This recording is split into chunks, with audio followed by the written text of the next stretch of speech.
The coffee mug slipped from my fingers and shattered against the kitchen floor, sending ceramic shards skittering across the tiles like my world falling apart in real time. There on my wife's phone screen, glowing with the harsh blue light of betrayal, was a text message that made my stomach drop into my shoes. Can't wait to feel you again, baby. Tonight at the Marriott room 412. Wear the cologne I bought you, Jay. Before we dive deeper into this story, I have one small request. Please subscribe, drop a like, comment, and hit that hype button to boost this channel so more people can discover these incredible Reddit stories. I'm Will Drayton, 42 years old, senior financial analyst at Morrison & Associates, and apparently the biggest fool in suburban Chicago. Standing in my granite-countered kitchen at 6:30 in the morning, staring at evidence that my 15-year marriage was a lie, I felt something cold and calculating settle into my chest where my heart used to be. Marta had left her phone on the counter while she showered, something she never did. Her iPhone was usually glued to her palm like a surgical implant. But this morning, fate or stupidity had made her careless, and now I knew why she'd been working so many late nights at the advertising agency. My hands shook as I scrolled through the message thread, months of exchanges, explicit photos that made my eyes burn. Plans for weekend getaways she'd told me were client retreats. The cologne she'd given me for Christmas, claiming she'd picked it out herself, was apparently meant for someone else entirely. Jake Turnbull. I knew that name. He was some minor local celebrity, a former college football player who now did morning radio and sold insurance. Married to Dana Turnbull, a prosecutor in the district attorney's office. I'd met them both at neighborhood barbecues, watched Jake's cocky smile as he dominated conversations, seen the way Marta's eyes lingered on his athletic frame. The shower was still running upstairs. Steam would be fogging the bathroom mirror, and Marta would be going through her elaborate morning routine, the same one she'd performed for 15 years. Except now, I knew she wasn't just getting ready for work. She was preparing for another day of lies. I grabbed my own phone and started taking screenshots. Every message, every photo, every damning piece of evidence. My financial background had taught me the importance of documentation. And right now, I was building a case file that would make a prosecutor weep with joy. The water stopped running. I heard Marta's footsteps on the hardwood upstairs, moving between the bathroom and our bedroom, where she'd been lying next to me every night while planning her next rendezvous with Jake. I deleted the evidence of my snooping from her phone and placed it exactly where she'd left it. Then I swept up the broken mug, dumped the pieces in the trash, and poured myself a fresh cup of coffee. When Marta walked into the kitchen 10 minutes later, wrapped in her silk robe with her hair still damp, I was sitting at the breakfast bar reading the Wall Street Journal like it was any other morning. "Morning, honey," she said, kissing my cheek with lips that had probably been wrapped around another man's anatomy less than 12 hours ago. "You're up early?" "Couldn't sleep," I replied, not looking up from the newspaper. "Big presentation today." She grabbed her phone and checked it immediately, a reflex as automatic as breathing. I watched her face in my peripheral vision, saw the slight smile that crossed her lips as she read something, probably another message from Jake. "I'll be late tonight," she said, pouring herself coffee. "Client dinner." "Which client?" I asked casually. "Henderson Industries." "You know how demanding they are." "Henderson Industries." I'd helped her prepare for that account 3 years ago. They were based in Milwaukee and rarely required evening meetings. Another lie delivered with the same tone she used to ask me to take out the garbage. "Well, don't work too hard," I said, folding the paper and standing up. "I'd hate for you to wear yourself out." She looked at me sharply as if trying to detect sarcasm, but I kept my expression neutral. I'd learned poker faces in conference rooms full of executives trying to hide their company's financial disasters. Marta's deception was amateur hour compared to that. I kissed her forehead, grabbed my briefcase, and headed for the garage. As I backed out of the driveway, I saw her watching me from the kitchen window. She looked worried, and she should be, because Will Drayton, the boring husband she'd been cheating on, was about to become the most dangerous enemy she'd ever made. The drive to my office gave me time to think. 15 years of marriage, and I'd been faithful every single day. I'd turned down advances from colleagues, ignored flirtations from neighbors, and devoted myself to building the life Marta said she wanted. The house in Riverside Oaks, the luxury cars, the country club membership, the vacation home in Wisconsin, all of it funded by my salary while she played creative director at a mid-tier ad agency. And this was how she repaid me, with lies and hotel rooms and another man's hands on her body. By the time I reached Morrison and Associates, my shock had crystallized into something harder and more focused. I wasn't going to be the victim in the story. I wasn't going to be the cuckold husband who begged for another chance or quietly accepted divorce papers. I was going to be the architect of consequences, and Marta was going to learn that some safes should never be opened. But first, I needed more information. I needed to understand the full scope of her betrayal, map out all the players, and identify every pressure point. In finance, we call it due diligence. In revenge, I suppose you'd call it planning. I spent my lunch break researching Jake Turnbull, his radio show, his insurance business, his social media presence. He was exactly the kind of man Marta would find irresistible. Confident to the point of arrogance, physically imposing with a sort of easy charm that made people forget he was essentially a mediocre ex-jock trading on past glory. More importantly, he was married to Dana Turnbull, a woman whose career depended on her reputation for moral integrity. A prosecutor couldn't afford scandals, especially not the kind involving adultery and public humiliation. Jake might think he was playing a casual game, but he was actually sitting on a powder keg. I also looked up Marta's colleagues at the agency. Her boss, Richard Steinberg, was a notorious stickler for professional conduct. The company had fired 2 employees in the past year for inappropriate relationships. If evidence of Marta's affair became public, especially evidence involving explicit communications during work hours, her career would be over faster than a bad commercial campaign. The pieces of my plan began falling into place. This wasn't going to be about screaming matches or dramatic confrontations. This was going to be surgical, methodical, and absolutely devastating. Marta wanted to play games, fine, but she was about to learn that she'd chosen the wrong opponent. That evening, I sat in my home office and organized the screenshots I'd taken that morning. The explicit messages, the photos, the planning conversations. I created encrypted folders, backed everything up to secure cloud storage, and printed hard copies that I locked in my desk drawer. Evidence preservation. Lesson 1 from any legal thriller. Downstairs, I could hear Marta getting ready for her client dinner. The shower running again, the hair dryer, the careful selection of clothes. She was putting on a performance just like she had been for months. But tonight was going to be the last time she lied to my face without consequences. When she came downstairs, she was wearing the black dress I'd bought her for our anniversary last year. The irony was almost poetic. She'd accessorized it with jewelry I'd given her and perfume I'd purchased during a business trip to New York.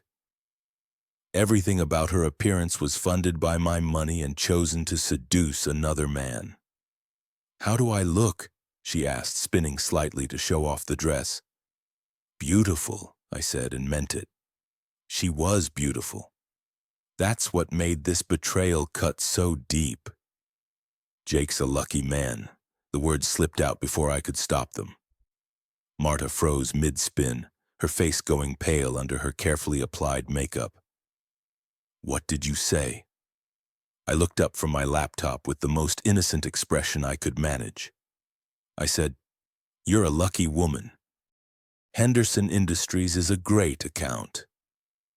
She stared at me for a long moment, searching my face for hidden meanings. I kept my expression bland and returned my attention to the computer screen. I'll be home late, she said finally. I'm sure you will be. After she left, I poured myself 3 fingers of bourbon and sat in my leather chair, thinking. The house felt different now, tainted by the knowledge of what had been happening under my nose. Every room held memories that had been retroactively poisoned. The kitchen where she'd planned her affairs, the bedroom where she'd lied beside me, the living room where she'd probably texted Jake while I watched television. But I wasn't going to let her destroy what I'd built. This house, this life, this future I'd worked so hard to create. None of it was going to be sacrificed on the altar of her selfishness.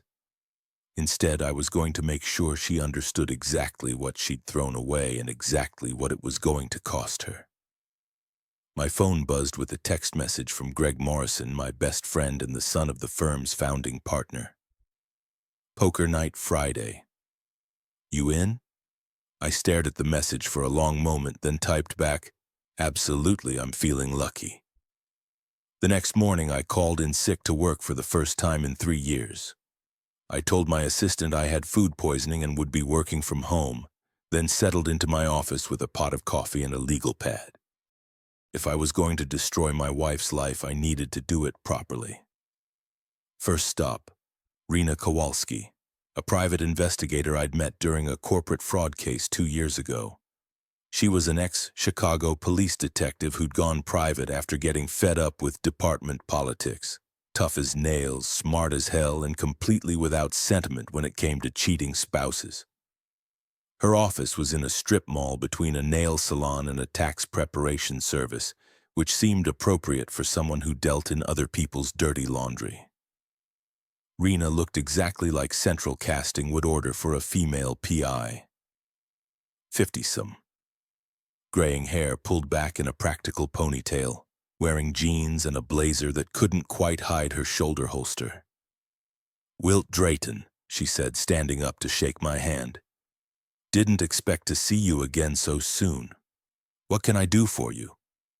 I handed her a thumb drive containing the screenshots from Marta's phone. My wife is having an affair.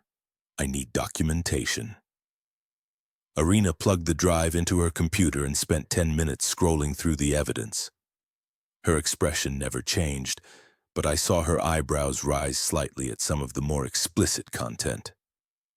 Well, you've already done half my job for me, she said finally. This is pretty damning stuff. What exactly are you looking for? Everything, I said. Financial records, timeline documentation, evidence of where they've been meeting. I want to know how long this has been going on, how much of my money she spent on it, and what kind of legal exposure I'm looking at. You thinking divorce? I'm thinking nuclear war. Rena leaned back in her chair and studied me with the same intensity she'd probably use to interrogate suspects. You seem pretty calm for a guy whose world just fell apart. I'm past the emotional stage. Now I'm in the planning stage. Those are usually the most dangerous clients, she said, but she was smiling. Okay, Will, let's burn this thing down now. My rate is $500 a day plus expenses. I'll need a retainer. I wrote her a check for $5,000. How long do you think you'll need? Give me a week, maybe less if they're as sloppy as these text messages suggest. While Rena worked her magic, I focused on the financial aspects of Marta's betrayal. Our joint credit card statements told a story of deception that made my accountant's heart weep. Charges at Victoria's Secret for lingerie I'd never seen. Expensive dinners at restaurants we'd never visited together. Hotel rooms booked during her supposed business trips. Over the past 6 months, she'd spent nearly $8,000 of our money on her affair. But the real revelation came when I dug into our investment accounts. Marta had been systematically moving money from our joint savings into a personal account I didn't know existed. Small amounts never enough to trigger my attention, but over the course of a year it added up to nearly $30,000. She'd been planning her exit strategy, building a nest egg for her new life with Jake. The betrayal was so complete, so calculated, that I actually laughed out loud. Marta wasn't just cheating on me. She was embezzling from our marriage.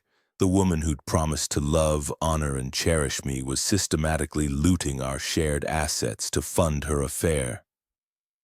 That evening, I confronted her with the subtlety of a master chess player. "Honey," I said over dinner, "I was looking at our investment statements today. Did you move some money around recently?" She didn't even blink. "I transferred some funds to the money market account. Better interest rate."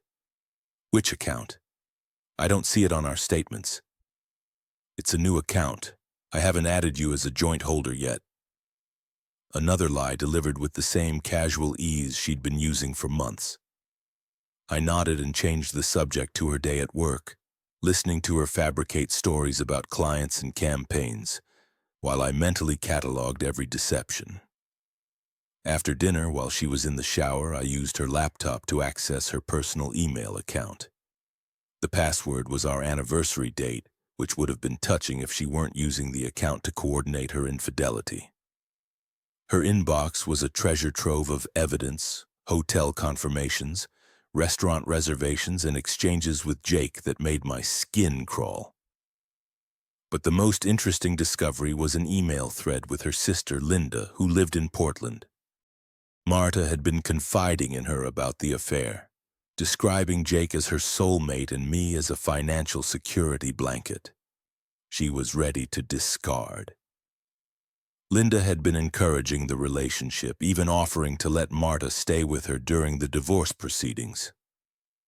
The sisterly conspiracy added another layer to my growing understanding of the betrayal. This wasn't a momentary lapse or a midlife crisis. This was a calculated campaign to replace me with someone more exciting while keeping me around long enough to maximize the financial settlement. I forwarded the most damaging emails to a secure account, then cleared the browser history and closed the laptop. Upstairs, Marta was blow-drying her hair, preparing for another evening of lies. Tomorrow was Friday, which meant another late night at the office and another hotel room rendezvous. But tomorrow was also poker night with Greg and the guys, and Greg Morrison, besides being my best friend, was also one of the best divorce attorneys in Chicago. It was time to start building my legal strategy. Friday evening found me in Greg's basement, surrounded by cigar smoke and the comfortable banter of men who'd known each other since college. Besides Greg, there was Tom Fletcher, a real estate attorney, Mike Sullivan, a criminal defense lawyer, and Dave Chen, a corporate litigator. It was like having my own personal legal dream team. I waited until we were 3 hands into the game before I dropped my bombshell. "Hypothetically," I said, discarding 2 cards, "what would you guys do if you discovered your wife was cheating?" The table went quiet. Tom looked at me with concern while Mike nearly choked on his beer. "This isn't hypothetical, is it?" Greg said. I shook my head and told them everything. The text messages, the financial deception, the systematic betrayal. By the time I finished, Dave was taking notes on a legal pad and Mike was already planning strategy. "Jesus, Will," Tom said. "I'm sorry, man, that's brutal." "How do you want to play this?" Greg asked. "Divorce is going to be ugly with this much deception involved." "I don't want a divorce," I said. "Not yet, anyway. I want her to understand what she's thrown away. I want her to feel the consequences of her choices before I decide whether to end the marriage." Mike leaned forward, his criminal defense instincts kicking in. "What kind of consequences are we talking about here? Legal ones, social ones, professional ones? I want her affair exposed in a way that destroys her credibility and her reputation. I want Jake's wife to know what her husband has been doing. I want Marta's boss to understand that she's been using company resources for personal business. I want everyone in our social circle to know exactly what kind of person she really is. Dave looked up from his notes. That's not revenge, Will. That's just truth with consequences. Exactly. We spent the next 2 hours planning my campaign of truth-telling. Greg would prepare divorce papers as a backup plan, but wouldn't file them unless I gave the word. Tom would help me protect our assets and document Marta's financial deception. Mike would make sure everything I did stayed within legal boundaries. Dave would handle any corporate implications if Marta's employer decided to take action. You realize, Greg said as we wrapped up the evening, once you start this, there's no going back. Your marriage is over either way. My marriage was over the moment she decided to betray me, I replied. I'm just making sure she understands the price of that decision. Saturday morning, Rena called with her preliminary report. She'd been following Marta and Jake for 3 days, documenting their meetings and photographing their activities. The evidence was overwhelming. Hotel visits, restaurant dates, shopping trips, where Jake bought her jewelry with what was probably his wife's money. They're not even trying to be discreet, Rena said. Yesterday they had lunch at a restaurant 2 blocks from his wife's office. Either they're incredibly stupid or they think they're untouchable. Probably both, I said. What about Jake's background? Interesting story there. He's been married to Dana for 12 years, but this isn't his first affair. I found evidence of at least 2 other relationships in the past 5 years. The guy's a serial cheater. Does his wife know? Hard to say. She's smart enough to figure it out if she wanted to. But prosecutors are good at compartmentalizing. She might be choosing not to see what she doesn't want to deal with. That's about to change. You want me to approach her? Not yet. I want to orchestrate this carefully. When Dana finds out about her husband's affairs, I want it to happen in a way that maximizes the impact on both of them. I spent the weekend planning my next moves. Marta was distracted and jumpy, probably sensing that something had changed in our dynamic. She kept asking if I was feeling okay, if something was wrong at work, if I was upset about anything. Each time I assured her that everything was fine, that I was just tired from the big presentation I'd supposedly been working on.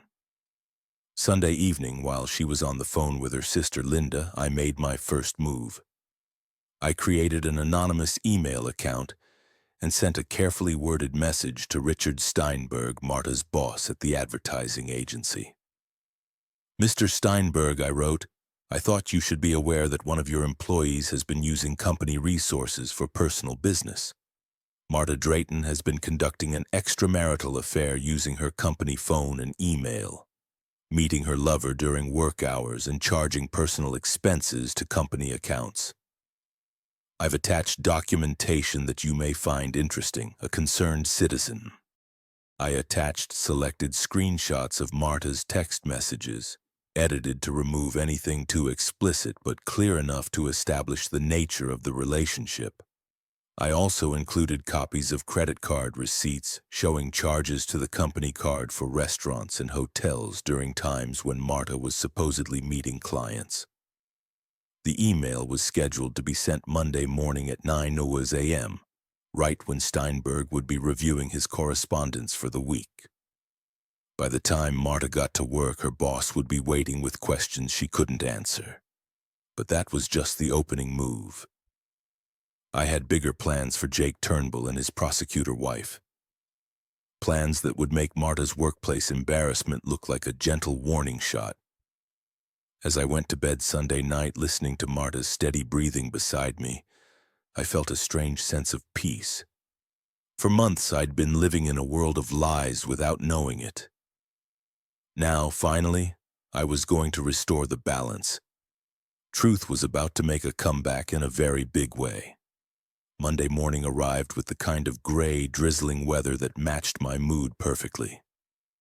I was up at 5:30, sitting in the dark kitchen with my coffee and my laptop, watching the clock count down to 9 a.m., when my email would arrive in Richard Steinberg's inbox. Marta's phone was charging on the counter beside me, silent and innocent-looking, like a loaded gun waiting to go off. At 6:15, I heard the shower start upstairs. Marta's morning routine, as predictable as sunrise. 20 minutes in the shower, 10 minutes on hair, 15 minutes on makeup, 5 minutes choosing an outfit that would look professional to her colleagues and enticing to Jake. I'd been watching this performance for 15 years without realizing it was exactly that, a performance. Today was going to be different.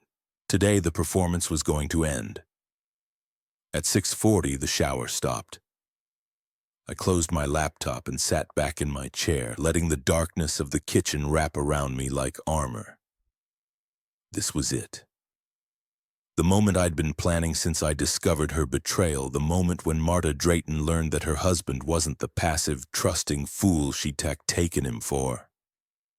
She came downstairs at 7:10, moving with the brisk efficiency of someone who had places to be and people to deceive.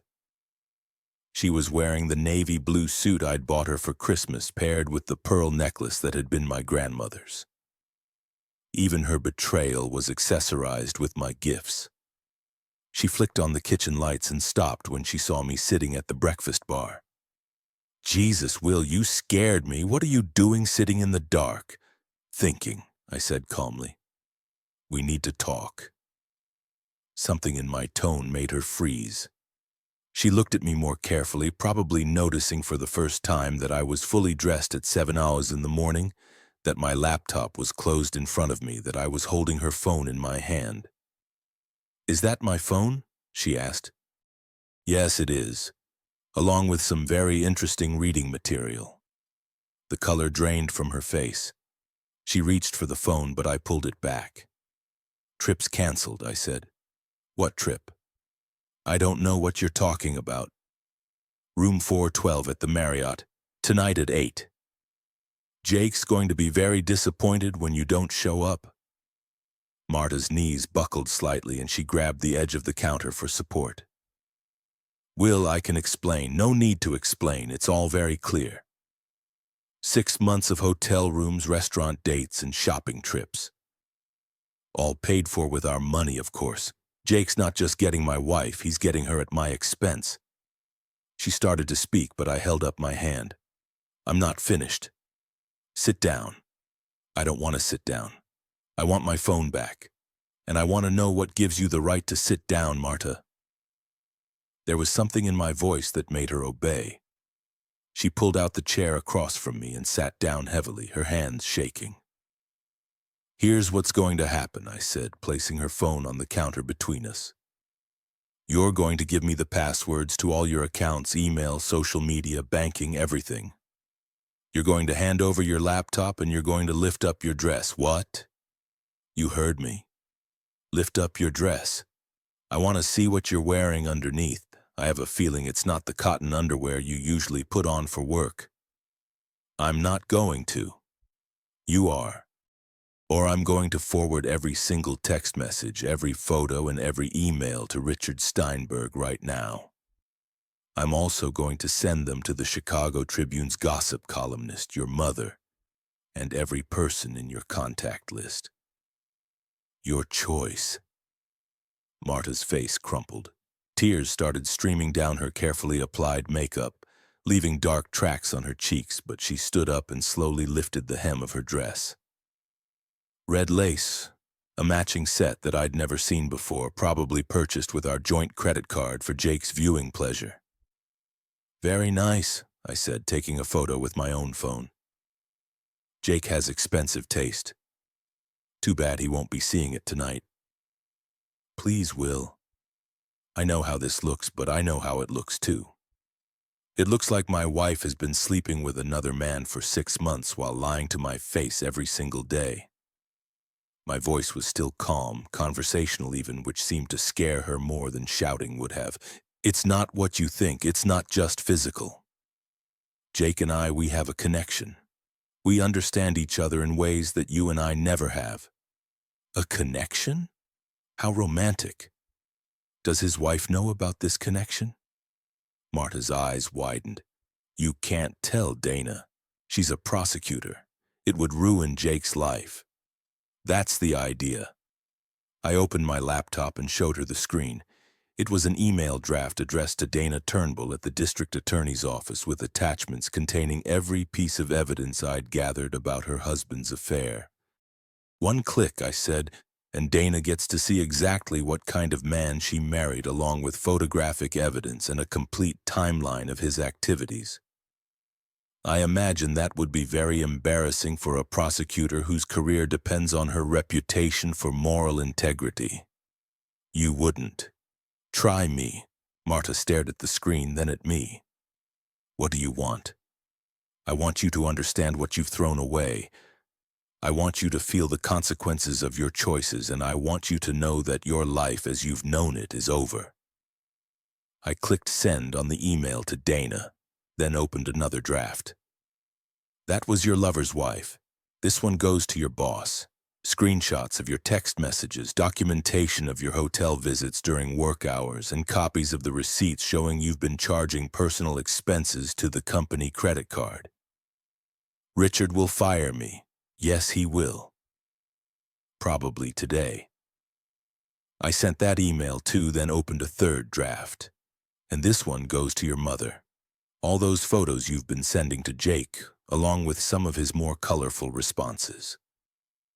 I think Magda will be particularly interested in the one where you're wearing her grandmother's pearls while describing what you want to do to another woman's husband. Please don't send that to my mother. She'll disown me. She should. You're a disgrace to the family name. I sent the third email, then closed the laptop. All done. By 9 hours this morning, everyone important in your life will know exactly what kind of person you really are.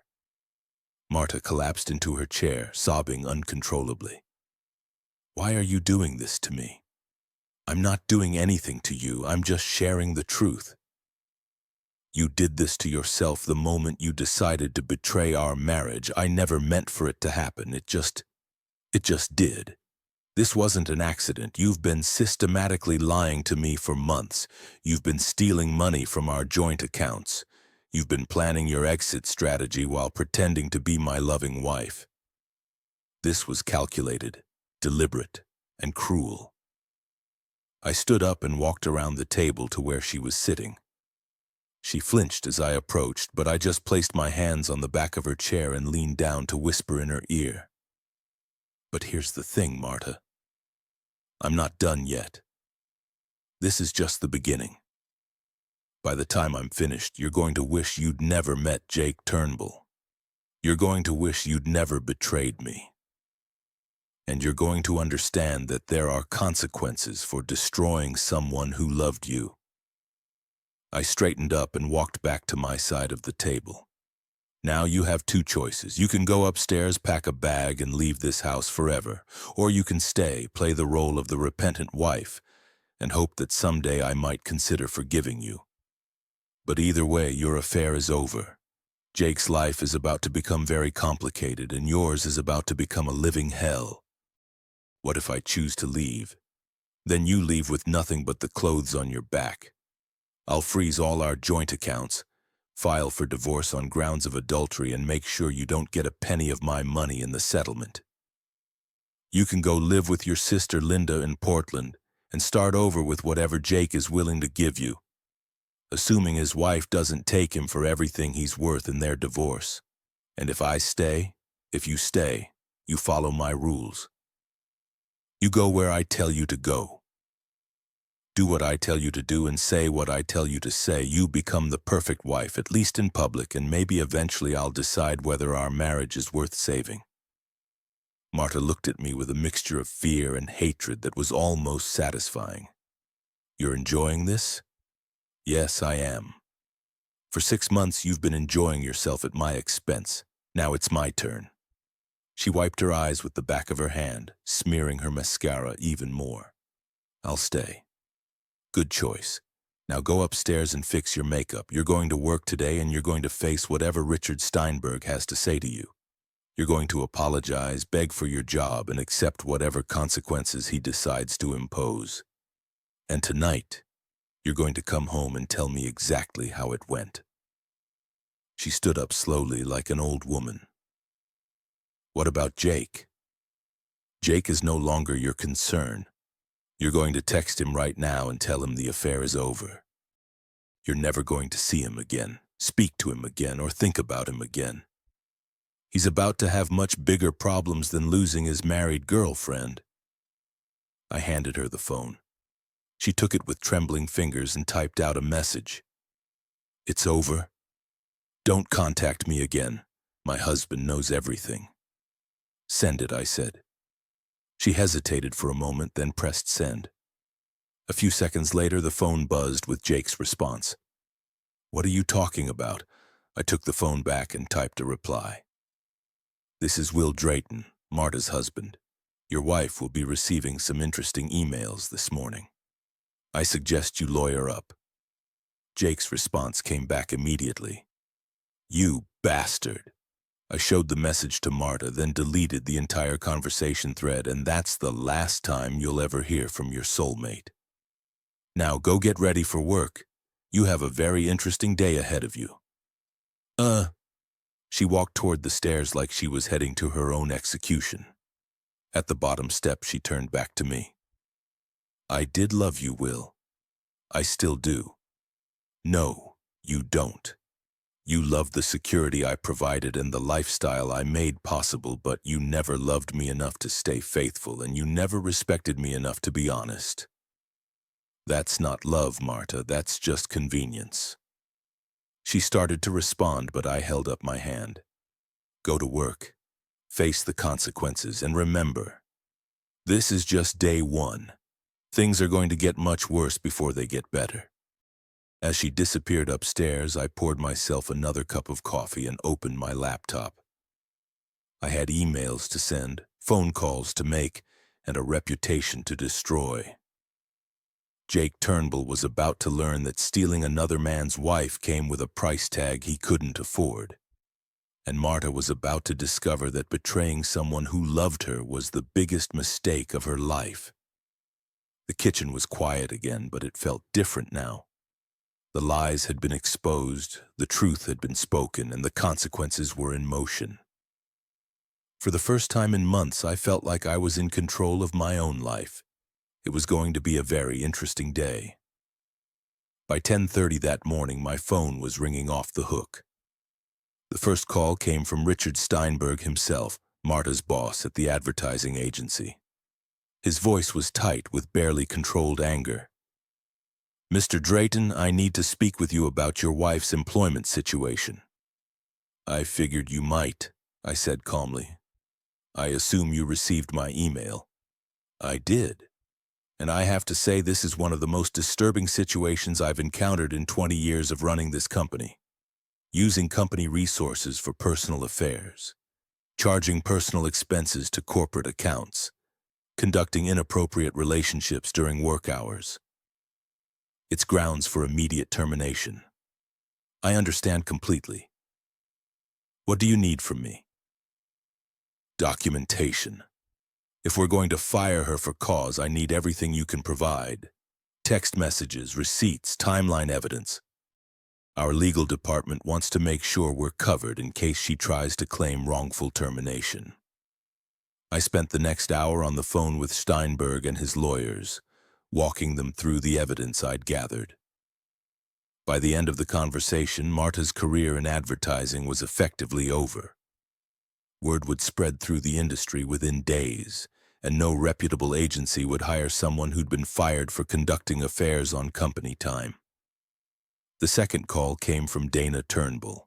Her voice was ice-cold professional, the tone of a prosecutor who just discovered a new case. "Mr. Drayton, I received your email this morning. I'd like to meet with you to discuss the situation." "Of course. When and where?" "My office. 2 hours today. And Mr. Drayton, bring everything you have." Dana's office in the district attorney's building was exactly what I'd expected. Diplomas on the walls, law books on the shelves, and the kind of organized efficiency that came with prosecuting criminals for a living. She was an attractive woman in her early 40s with steel gray eyes and the kind of controlled demeanor that probably made defense attorneys nervous. "Yeah, thank you for coming," she said, gesturing to the chair across from her desk. "I have to say your email was quite illuminating. I thought you should know what your husband has been doing. How long have you known about the affair?" "I discovered it 3 days ago, but based on the evidence I've gathered, it's been going on for at least 6 months. She nodded, making notes on a legal pad. "And this isn't Jake's first extramarital relationship. According to my private investigator, he's had at least 2 other affairs in the past 5 years. Apparently, your husband has a pattern of behavior." Dana's jaw tightened almost imperceptibly. "I see. And what exactly do you want from me, Mr. Drayton?" "Nothing. I just thought you deserved to know the truth about the man you're married to." "The truth?" She leaned back in her chair and studied me with the same intensity she probably used on hostile witnesses. "You realize that destroying my marriage doesn't undo the damage to yours. I'm not trying to destroy your marriage, I'm just sharing information. What you do with it is your choice. But you are trying to destroy my husband. Your husband destroyed himself the moment he decided to sleep with my wife. I'm just making sure there are consequences for that decision." Dana was quiet for a long moment, then opened a file folder on her desk. "I've been married to Jake for 12 years. I've suspected his infidelity for at least half that time, but I chose to ignore it for the sake of our stability. Prosecutors can't afford messy personal lives, and divorce would have been complicated. And now I have documentation that makes ignoring it impossible. Jake has been using our joint credit cards to fund his affairs, which constitutes financial fraud. He's been lying under oath about his whereabouts, which could affect cases where his testimony was material. And he's been conducting these relationships while representing himself as a family man, which could constitute consumer fraud in his insurance business." I felt a cold smile spreading across my face. "Sounds like he's in serious legal trouble." "He will be. I'm filing for divorce tomorrow morning, and I'm going to make sure he loses everything. His business, his reputation, his financial assets, all of it. By the time I'm done with Jake Turnbull, he'll be lucky to find work selling used cars." "What about Marta?" "Your wife is a victim in this situation, Mr. Drayton. Jake pursued her, manipulated her, and used her for his own gratification. I don't hold her responsible for my husband's predatory behavior." I laughed, a sound that made Dana raise her eyebrows. "With all due respect, Mrs. Turnbull, you don't know my wife very well. Marta wasn't a victim. She was a willing participant who knew exactly what she was doing. Perhaps, but legally speaking, she's not my concern. Jake is." As I left Dana's office, I felt a deep sense of satisfaction. Jake's life was about to become a legal nightmare, and he'd brought it entirely on himself. But Dana was wrong about one thing. Marta wasn't going to escape consequences just because she was technically the other woman rather than the cheating spouse. I had plans for Marta that would make her wish she'd never heard Jake Turnbull's name. That evening, I was waiting in the living room when Marta came home from what had obviously been the worst day of her professional life. Her eyes were red and swollen, her hair was disheveled, and she looked like she'd aged 5 years in 8 hours. "How did it go?" I asked pleasantly. She collapsed into the armchair across from me. "They fired me. Richard called me into his office at 9:30 and terminated me immediately. Security escorted me out of the building like I was a criminal. I'm sorry to hear that, although I can't say I'm surprised. They're also going after me for the money I charged to the company card. They want full restitution plus penalties. It's going to be almost $15,000.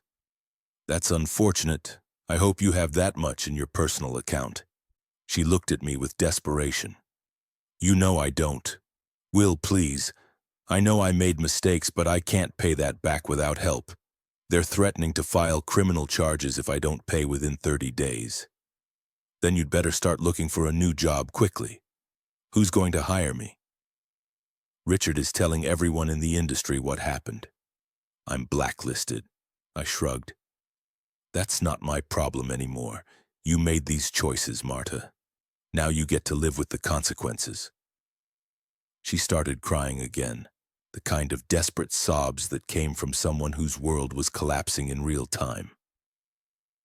What about Jake? Have you heard from him?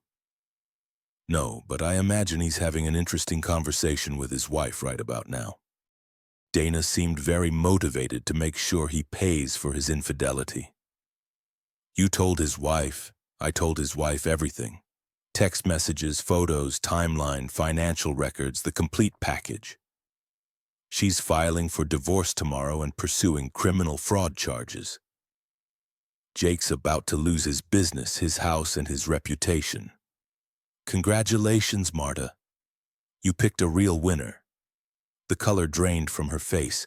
Criminal charges. Apparently, using joint credit cards to fund extramarital affairs constitutes financial fraud.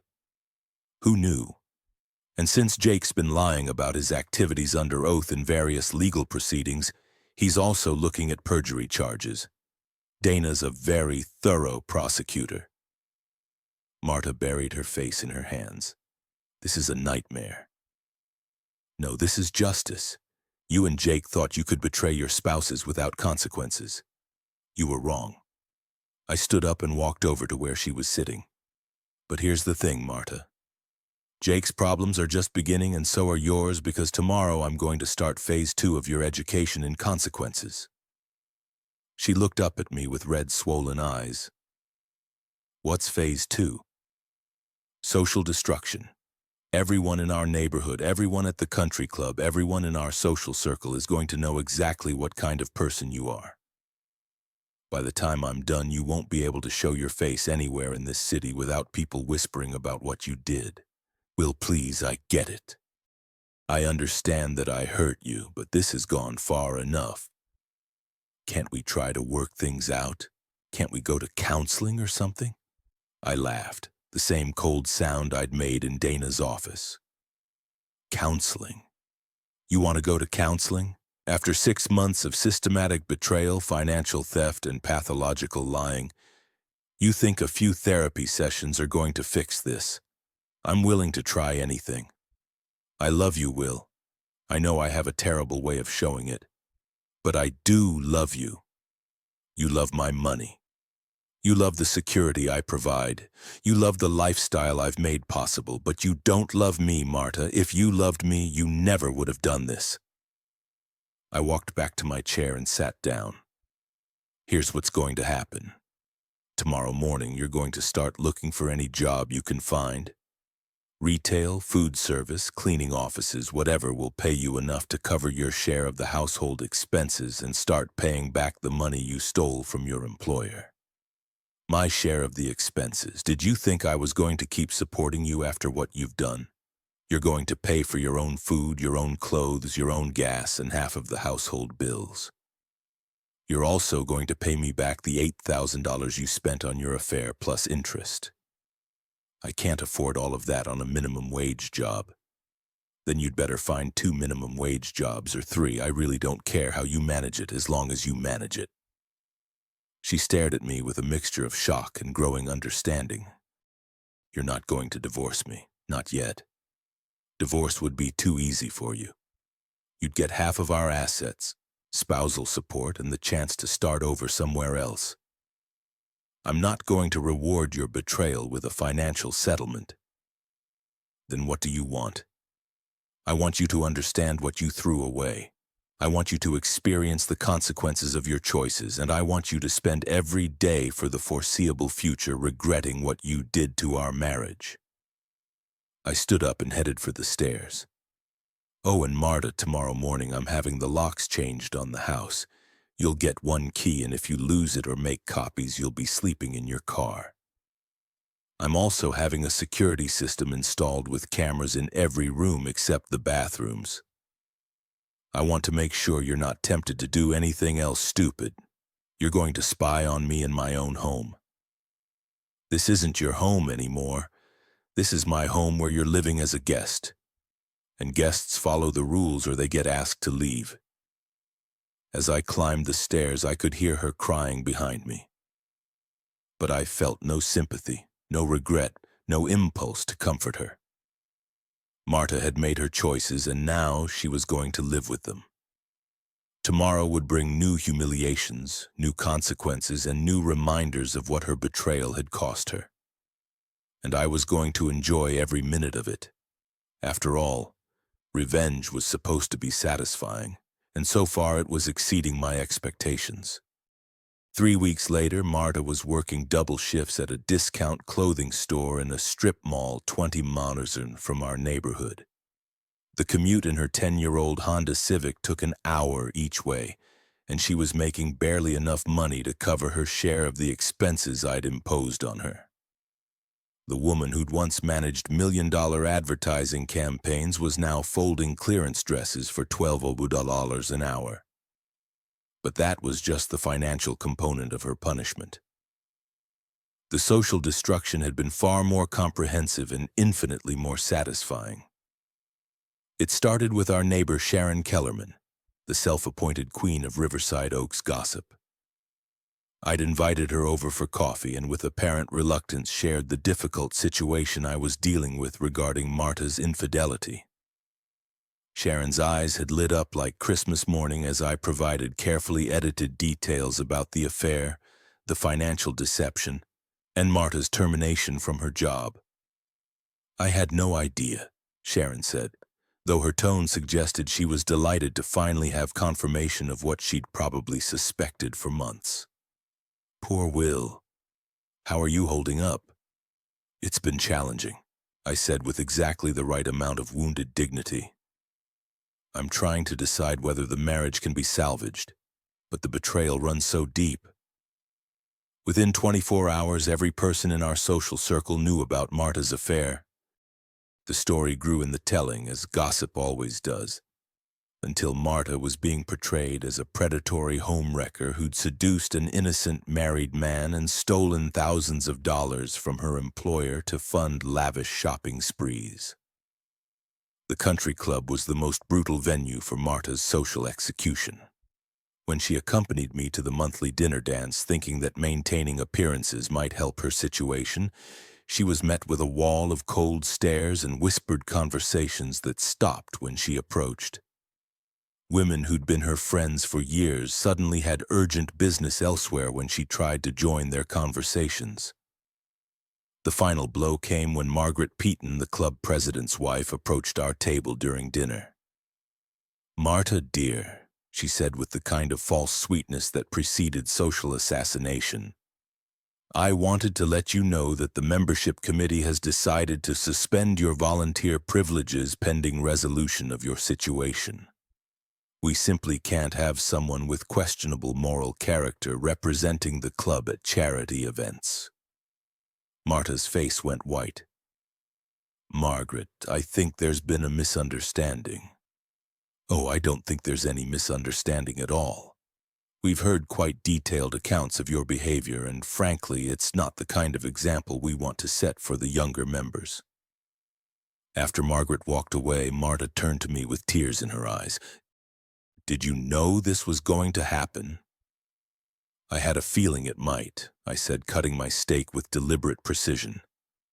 "Actions have consequences, Marta. You're just beginning to understand what those consequences look like." But the country club humiliation was nothing compared to what happened when Jake Turnbull finally decided to make his desperate play for redemption. It was a Thursday evening, and I was in my home office reviewing financial reports when the doorbell rang. Marta was at work pulling her second shift of the day, so I answered it myself. Jake stood on my front porch looking like a man who'd aged a decade in 3 weeks. Dana's legal assault had been even more devastating than I'd hoped. She'd frozen all of Jake's accounts, filed for divorce with a demand for full asset forfeit, and convinced the district attorney's office to pursue fraud charges related to his misuse of joint credit cards. His insurance business was under investigation. His radio show had been canceled, and he was facing the possibility of actual jail time. "We need to talk," he said. I stepped outside and closed the door behind me. "What's on your mind, Jake?" "You've destroyed my life. You destroyed your own life when you decided to sleep with my wife. I just made sure there were consequences." He was bigger than me, more athletic, and probably capable of doing serious physical damage if he decided to get violent. But he looked broken, defeated, like a man who'd finally realized the full scope of what he'd lost. "Dana's going to take everything. The house, the business, the cars, all of it. She's also pushing for criminal charges that could put me in prison for 5 years. Sounds like you should have thought about that before you started your affair. It wasn't supposed to go this far, it was just supposed to be fun, something exciting. I never meant to hurt anyone."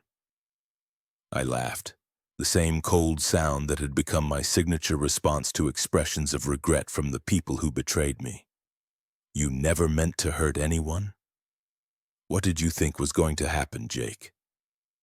Did you think you could sleep with another man's wife indefinitely without consequences? I thought if we were careful, if we were discreet, you thought you were smarter than everyone else. You thought you were entitled to take whatever you wanted without paying the price. You were wrong." Jake's shoulders sagged. "What do you want from me? Money? An apology? I'll do whatever you want. Just call off your wife. Tell her to back down on the criminal charges. Dana isn't my wife, Jake. She's your wife. And she's doing exactly what any intelligent woman would do when she discovers her husband has been systematically betraying her for years." Years? It wasn't years. The thing with Marta only lasted 6 months. But Marta wasn't your first affair, was she? Dana told me about the others. She's been building a case against you for a long time, and my evidence just gave her the ammunition she needed to pull the trigger. The realization dawned on his face slowly. She knew. She knew about the others. She suspected. But suspicion isn't proof, and Dana's a prosecutor. She needed evidence that would hold up in court. Thanks to your affair with Marta, she now has more evidence than she knows what to do with. Jake's face crumpled. "My life is over." "Yes, it is. You're going to lose your house, your business, and probably your freedom. You're going to be a middle-aged ex-convict with no money, no prospects, and a reputation that will follow you wherever you go. Congratulations, Jake. You traded all of that for 6 months with my wife. Was it worth it?" he asked desperately. "Destroying 2 marriages, ruining 4 lives, was your revenge worth all of that?" I considered the question seriously. "You know what, Jake? It really was because you didn't just sleep with my wife. You made me look like a fool. You made me the cuckold who was too stupid to see what was happening in his own marriage.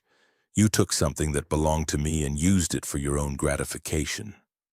Marta doesn't belong to you. She's not property.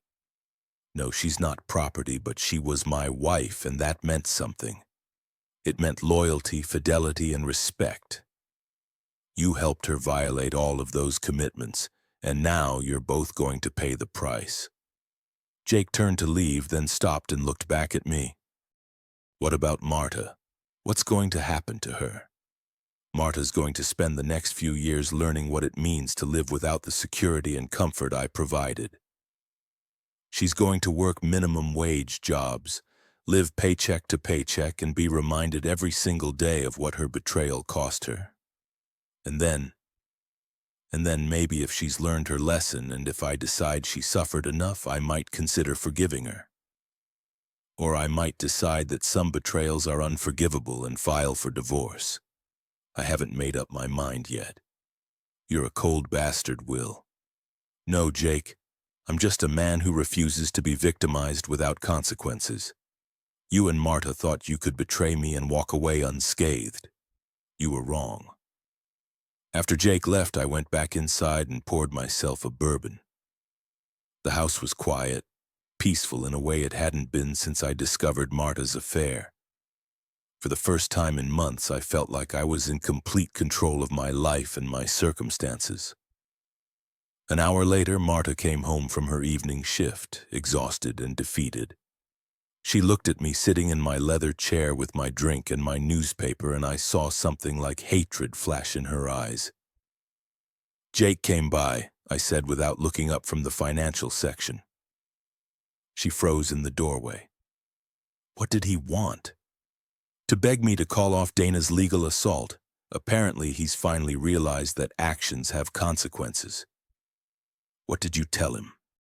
I told him that his problems were his own fault, and that he should have thought about the consequences before he decided to sleep with you. Marta walked over to the bar and poured herself a glass of wine with shaking hands. How long is this going to go on, Will? How long is what going to go on?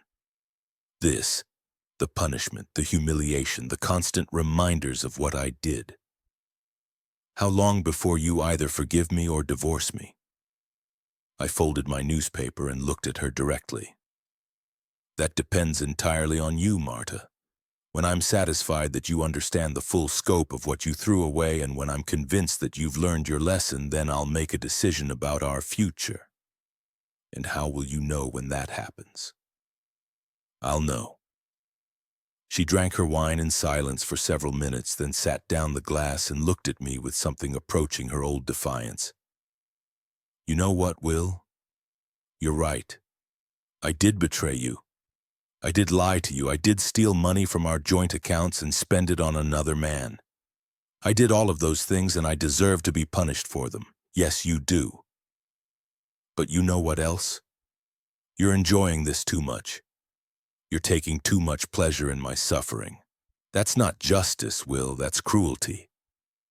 I stood up and walked over to where she was standing. You want to know what cruelty is, Marta? Cruelty is lying to someone who loves you every single day for 6 months. Cruelty is stealing money from your joint accounts to fund an affair.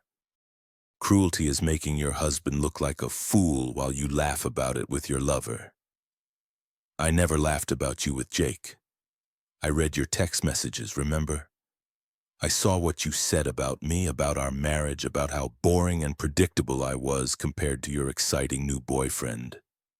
Her face wrined. Those were just things I said in the heat of the moment. No, they weren't. They were your true feelings expressed when you thought no one would ever see them. And now I know exactly what you really think of me. So what happens now? I walked back to my chair and sat down. Now you go upstairs, take a shower, and get ready for another day of minimum wage work and social ostracism. And I continue to decide whether you're worth the effort of forgiveness. And if you decide I'm not, then you'll find out what it's like to start over with nothing but the clothes on your back and the reputation you've earned.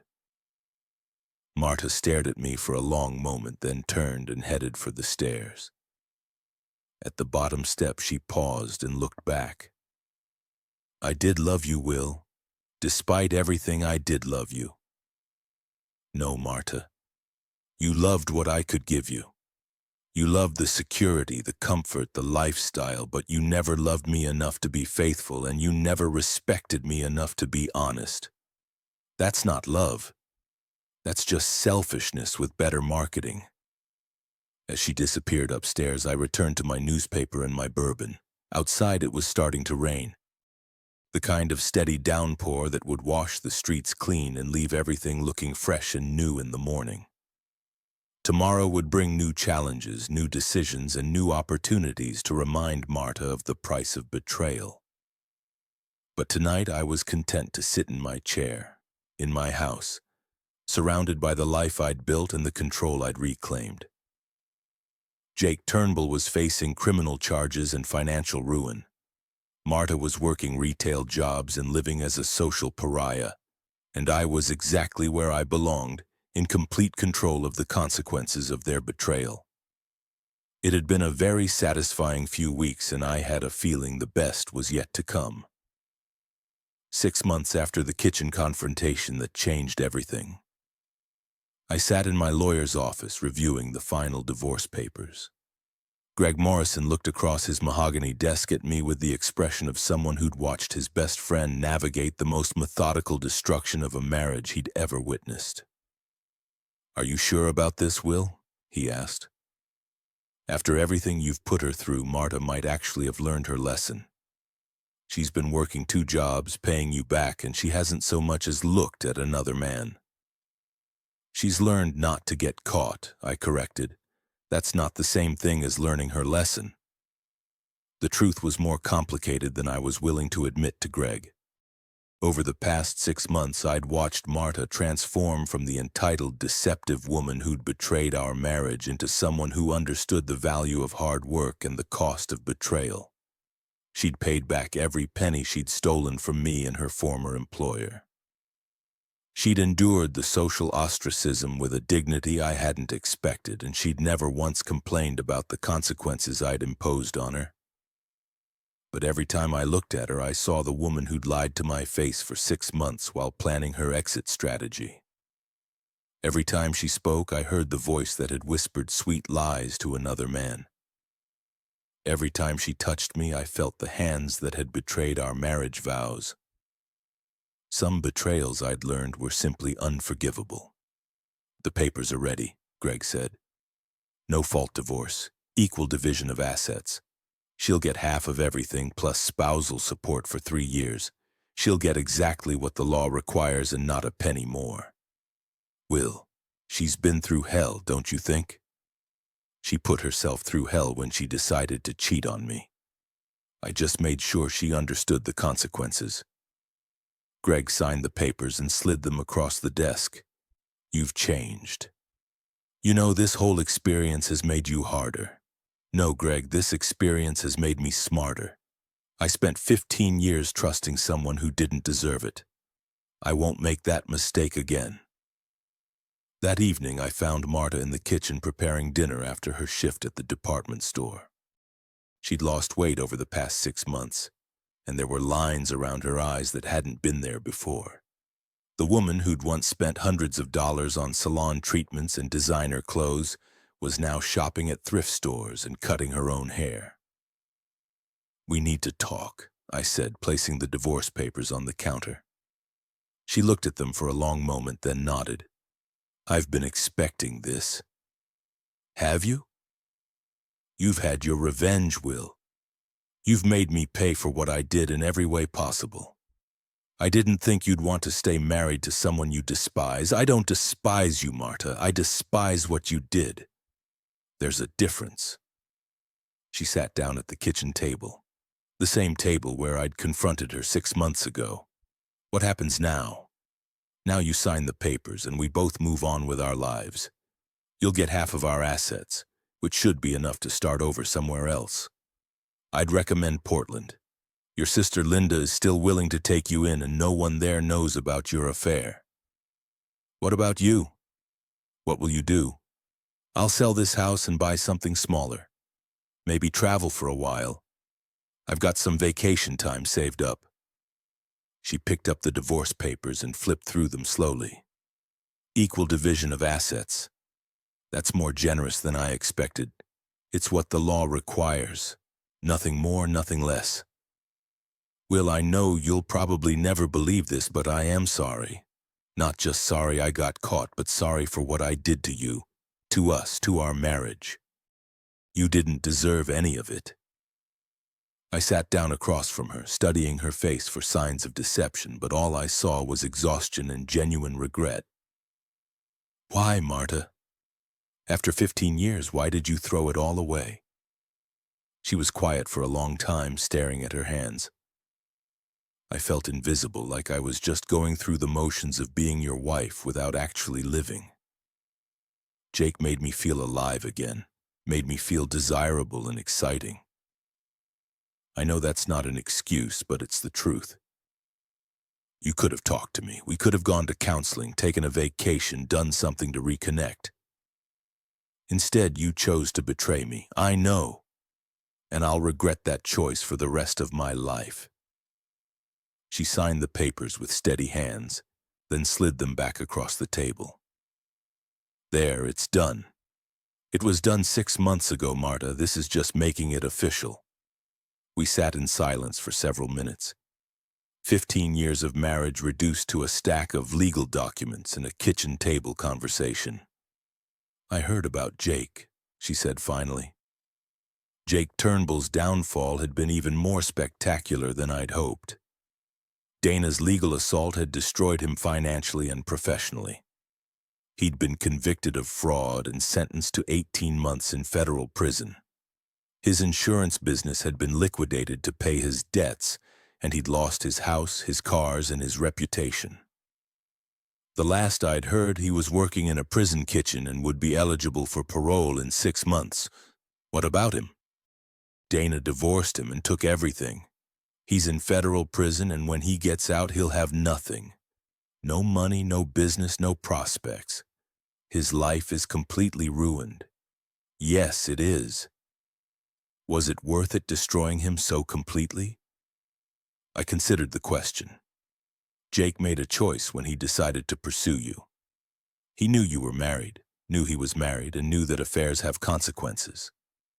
He chose to take the risk, and now he's paying the price.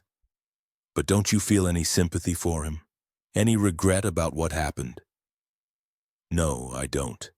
Jake got exactly what he deserved. So did you. Marta flinched as if I'd slapped her. I deserved to lose my job, my friends, my reputation, and my marriage. You deserved the consequences of your choices. If those consequences were severe, it's because your betrayal was severe. And now, do you feel like justice has been served? I thought about the question seriously.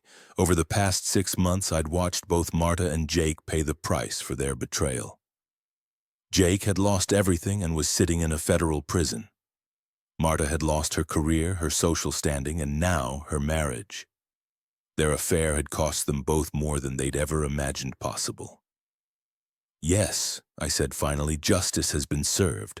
Then why don't you look satisfied? Why do you look like a man who's won a war but lost something important in the process? It was a perceptive question and one I'd been avoiding asking myself. The truth was that my revenge had been complete and devastating, but it hadn't brought me the satisfaction I'd expected. I'd destroyed 2 lives and ended my marriage, but I didn't feel victorious. I felt empty. Because, I said slowly, winning doesn't always feel like winning when the cost is this high. Then why did you do it? Why did you choose revenge over forgiveness? Because some betrayals are unforgivable, Marta. What you did to me, to us, to our marriage, it crossed a line that can't be uncrossed. She nodded, tears streaming down her face. I understand and I accept it. But Will, I want you to know that despite everything that's happened, despite all the pain and humiliation and consequences, I don't regret loving you. I regret betraying you, but I don't regret the 15 years we had together. Neither do I admitted. But those 15 years are over now. We both have to find a way to move forward. Will you be able to move forward, or will this bitterness consume you? It was another question I'd been avoiding. The past 6 months had changed me in ways I was only beginning to understand. I'd discovered I was capable of a level of calculation and ruthlessness that surprised even me.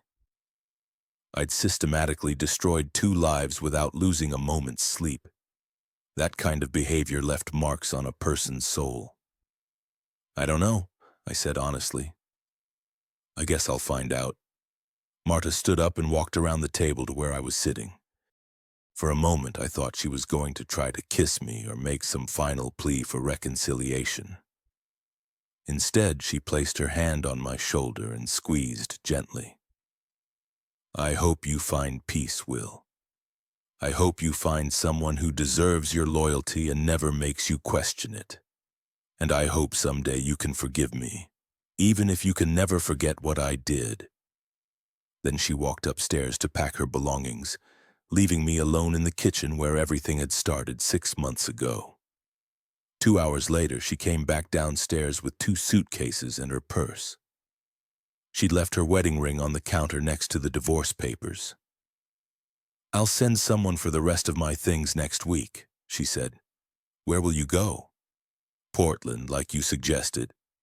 Linda's expecting me, and there's a job waiting at a marketing firm there. It's not much, but it's a start. She walked to the front door, then turned back one last time. Goodbye, Will. Despite everything, I'm glad I got to love you, even if I didn't do it very well. And then she was gone, leaving me alone in the house we'd shared for 15 years. I poured myself a bourbon and sat in my leather chair, surrounded by the silence of victory. Jake Turnbull was in prison. Marta was starting over with nothing. I had my house, my money, and my dignity intact. I'd won completely, decisively, and without compromise. So why did it feel so much like losing?